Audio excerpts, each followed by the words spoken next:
అస్సలాము అలైకుం వరహమతుల్లాహి వబర్కాతు. Hello friends, మా channel SS ఆస్మీలోకి మీకు స్వాగతం. మీరందరూ క్షేమంగా ఉన్నారని భావిస్తున్నాను. అలాగే ఈరోజు యౌమే ఆషూరా సందర్భంగా మీరందరూ ఉపవాసం ఉన్నారని కూడా అనుకుంటున్నాను. అయితే ఇవాళటి ఉపవాస ప్రాముఖ్యత మీ అందరికీ తెలిసే ఉంటుంది. రంజాన్ ఉపవాసం విధిగా ఉండకముందు ఈ ఉపవాసం చాలా ముఖ్యమైనది.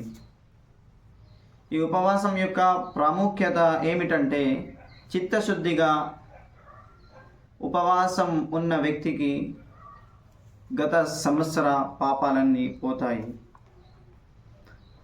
అలాగే మొహర్రంలో ముఖ్యంగా 10వ తేదీన చేసే పనులన్నీ ఇస్లాంకి విరుద్ధం.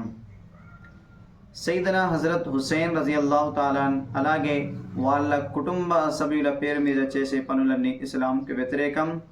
మరియు ఈ పనులన్నీ చేసేవారు ఇస్లాం శత్రువులు. వాళ్ళ గురించి ఖురాన్లో సూరా అనామ్ ఆయత్ నంబర్ 70లో ఇలా చెప్పడం జరిగింది. వదరిల్లదీన ఇత్తఖదు దీనహుం లహ్వం వలఇబా ఇలా ఆఖిరిల్ ఆయా.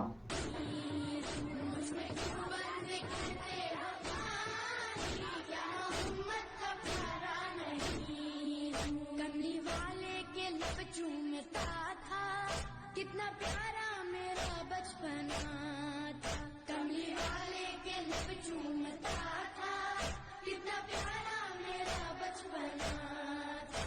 क्या मैं उनका दुलारा नहीं हूँ, क्या मैं उनका दुलारा नहीं। తమ ధర్మాన్ని ఒక ఆటగా మరియు కాలక్షేపంగా భావించే వారిని నీవు వదిలిపెట్టు. మరియు ఇహలోక జీవితం వారిని మోసపుచ్చింది.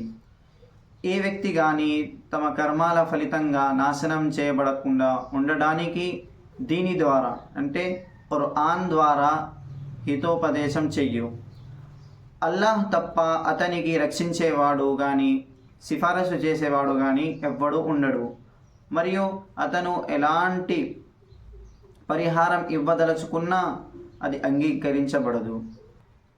ఇలాంటి వారే తమ సత్య తిరస్కారానికి ఫలితంగా త్రాగటానికి సలసల కాగే నీరు అలాగే బాధాకరమైన శిక్షలు గలవు. అందుకే మనం ఇలాంటి ఇస్లాం వ్యతిరేక పనుల నుంచి చాలా దూరంగా ఉండాలి.